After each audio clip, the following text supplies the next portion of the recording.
Chers amis, bonjour. Pour cette semaine, nous attirons votre attention sur les principales informations économiques et politiques suivantes. L'après-Brexit et la disparition de Michel Rocard. 2 semaines après le Brexit, le référendum sur le retrait du Royaume-Uni de cette Union européenne en pleine déliquescence, que constate-t-on exactement?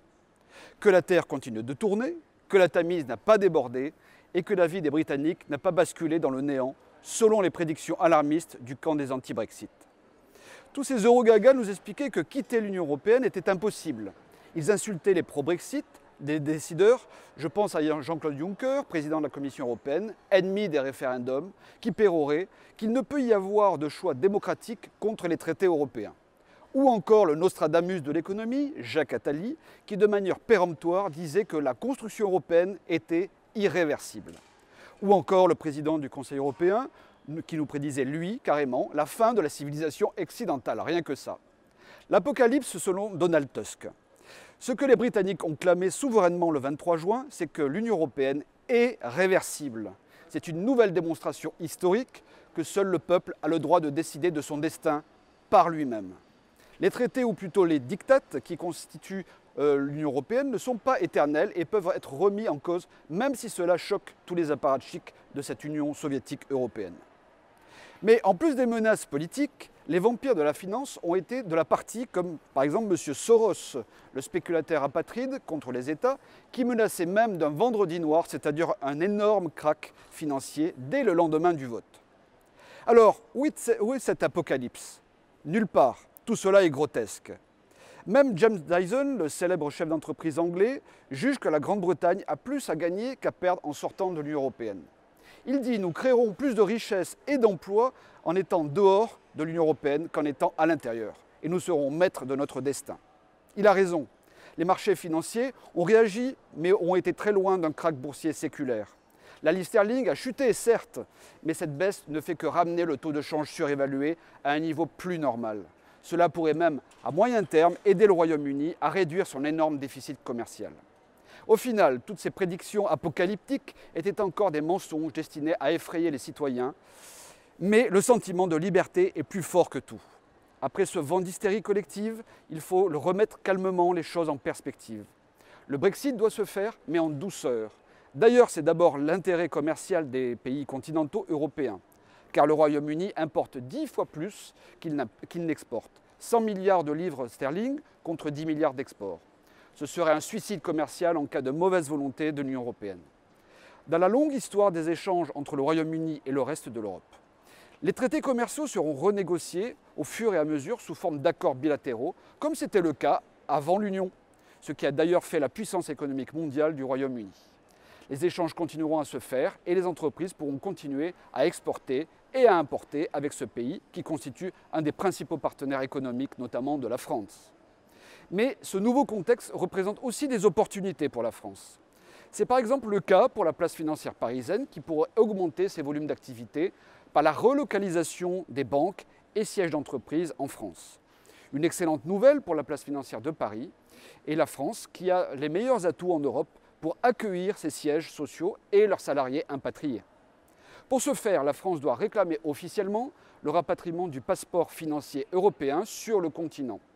Ce passeport permet aux prestataires de services financiers établis légalement dans un État membre de fournir leurs services dans tout le marché unique, sans autorisation préalable.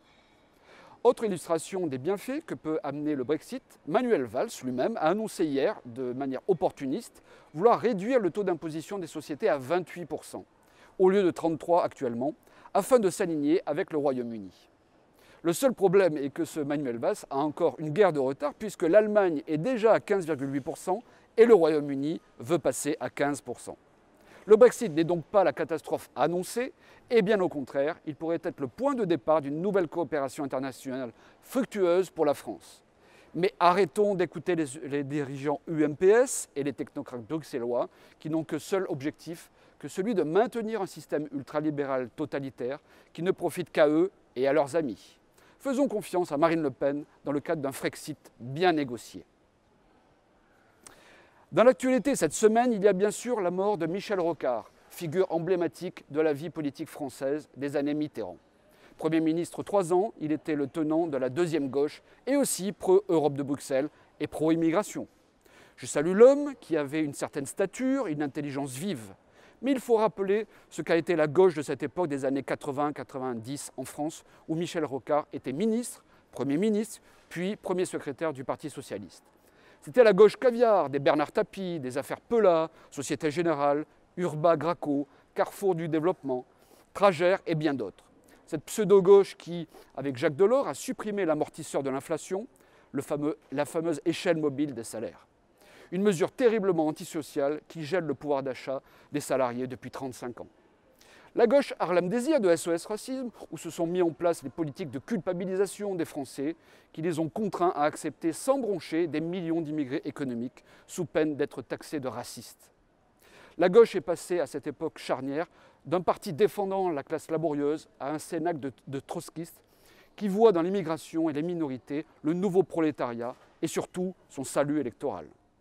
L'ouvrier, le travailleur, l'artisan, les pauvres, tout cela sont les grands perdants des années Mitterrand-Rocard, à nouveau trahis par Hollande, Valls et Macron aujourd'hui. Le tournant dit de la rigueur de 1983 a bel et bien jeté les bases du capitalisme prédateur, notamment par une réglementation ultralibérale qui a abouti à l'instabilité, aux crises et à l'austérité qu'on nous vend aujourd'hui. C'est d'abord la loi bancaire de 1984, poussée par Jacques Delors, qui a créé la Banque universelle, disséminant les risques d'une finance hors de contrôle dans toute l'économie réelle. Ce sont aussi les réformes Naouri, Bérégovoy, des marchés financiers, introduisant les produits toxiques et complexes, transformant la bourse en véritable casino, pour mieux préparer les cracks ruineux pour les petits porteurs et les petits épargnants. Les aventuriers du capitalisme ont pu faire main basse sur les vieilles entreprises françaises en réalisant des profits colossaux à court terme.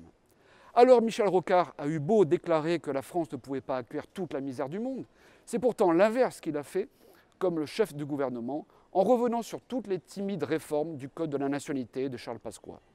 Il a eu beau en 2012 dénoncer le péché originel de la loi du 3 juillet 1973, mais c'est un peu tard. Les budgets sont tous en déficit et la dette publique va culminer en 2017 à 2200 milliards d'euros. Il a eu beau se présenter comme socialiste, il a promis ou soutenu la finance la plus débridée sous couvert du modernisme. À trop vouloir rénover la gauche, il n'a eu au final rien fait que de différent des ultralibéraux UMP dans le domaine économique. Il est donc disqualifié, comme toute la classe politique UMPS, même s'il a instauré le RMI, le revenu minimum d'insertion. À bientôt.